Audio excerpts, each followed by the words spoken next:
Hi, ഞാനിന്നിവിടെ നമ്മുടെ കേക്കിനും കുക്കീസിനും ഒക്കെ ഉപയോഗിക്കുന്ന ഏറ്റവും സിമ്പിളായി നമ്മൾക്ക് വീട്ടിലുണ്ടാക്കാൻ പറ്റുന്ന ടൂട്ടി ഫ്രൂട്ടിയുടെ റെസിപ്പിയുമായിട്ടാണ് വന്നിരിക്കുന്നത്. ഇത് ഉണ്ടാക്കാൻ വളരെ എളുപ്പമാണ്.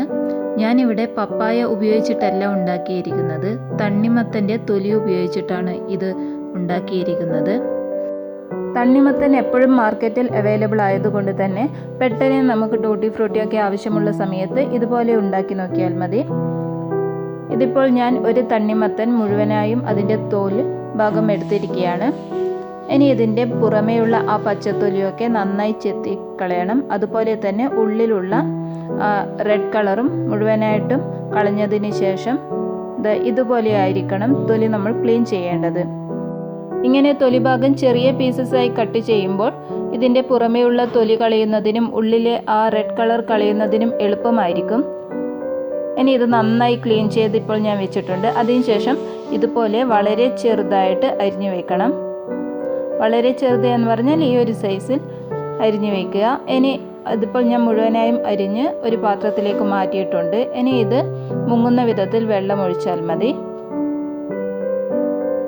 എന്നിട്ട് ഇത് നന്നായി വേവിച്ചെടുക്കണം. നന്നായി വെന്ത് കഴിയുമ്പോൾ ഇത് ഒന്ന് ട്രാൻസ്പെറൻ്റ് ആവും. അതുവരെ നന്നായി വേവിക്കുക. ഈ സമയത്ത് ഇതിലേക്ക് വേറെ ഒന്നും ചേർത്ത് കൊടുക്കേണ്ട ആവശ്യമില്ല.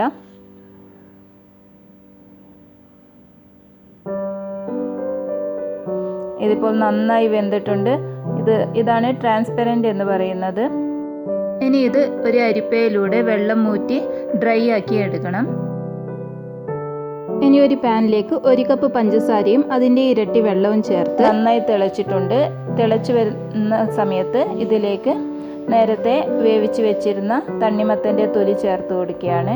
ഇനി ഇത് നന്നായി ഇതിൻ്റെ ഷുഗർ സിറപ്പൊക്കെ നന്നായി പിടിക്കുന്നത് പോലെ ഇതൊന്ന് നന്നായി വറ്റി വരും. ഇതിപ്പോൾ നന്നായി ഡ്രൈ ആയി വന്നിട്ടുണ്ട്. നമുക്ക് ഗ്യാസ് ഓഫ് ചെയ്തിട്ട് ഇതിലേക്ക് ഞാൻ 1/2 ടേബിൾ സ്പൂൺ വാനില എസൻസും കൂടി ചേർത്ത് കൊടുക്കുകയാണ്.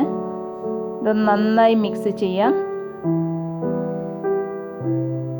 ഇനി ഇതിലേക്ക് കളർ ചേർക്കുന്നതിന് വേണ്ടിയിട്ട് എത്ര കളറാണ് നിങ്ങളുടെ കയ്യിലുള്ളത് അതിനനുസരിച്ച് ഇത് പാർട്ടീഷൻ ചെയ്യണം. ഇപ്പോൾ ഞാൻ 5 കളേഴ്സ് യൂസ് ചെയ്യുന്നുണ്ട്. അത് പച്ച പിസ്ത കളറാണ്, അതിൻ്റെ ഫ്ലേവറും ഓറഞ്ച് അത് പൗഡേർഡ് ഫ്ലേവറായിരുന്നു, അതും കൂടി അതിലേക്ക് ആഡ് ചെയ്തു. ഇനി ഇത് ഞാൻ ബീട്രൂട്ടിൻ്റെ സിറപ്പ് 2 ഡ്രോപ്സ് അത്രമാത്രം അതിലേക്ക് ചേർത്ത് കൊടുക്കുകയാണ്.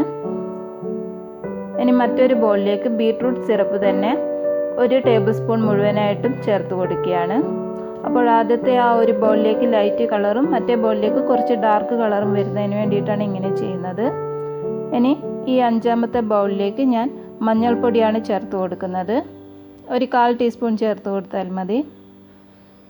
ഇതിപ്പോൾ എല്ലാം നല്ല മിക്സ് ചെയ്തിട്ടുണ്ട്. അങ്ങനെ 5 വേറെ വേറെ കളേഴ്സ് റെഡി ആയിട്ടുണ്ട്. ഇനി ഇത് നമുക്ക് ഡ്രൈ ചെയ്യാൻ വേണ്ടി വെക്കണം. ഇതിപ്പോൾ ഞാൻ ഓരോ പ്ലേറ്റിലേക്ക് മാറ്റി വെച്ചിരിക്കുകയാണ്.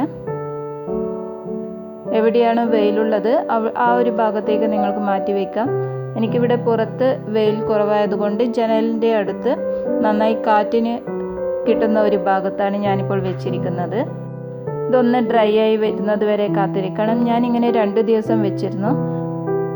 ഇത് ഡ്രൈ ആകുന്നതിനനുസരിച്ച് ഇതിൻ്റെ സൈസൊക്കെ ഒന്ന് ഷ്രിങ്ക് ആയിട്ട് വരും. ഇപ്പോഴിത് നല്ല ഡ്രൈ ആയിട്ടുണ്ട്. ഇനി നമുക്കിത് ഒരു കണ്ടെയ്നറിൽ വെച്ച് സൂക്ഷിക്കാവുന്നതാണ്.